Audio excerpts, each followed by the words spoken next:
Did you know an emperor was blamed for burning down his own city while he was 35 miles away?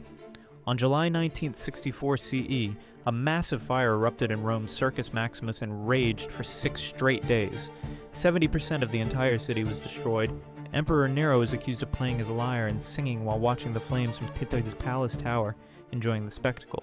But here's the twist. He was actually in Antium when the fire started, completely unaware of the disaster.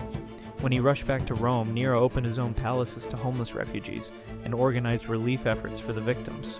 But then he did something that changed everything. He immediately seized all the cleared land to build his Golden House, a massive complex covering 200 acres with a 120-foot statue of himself.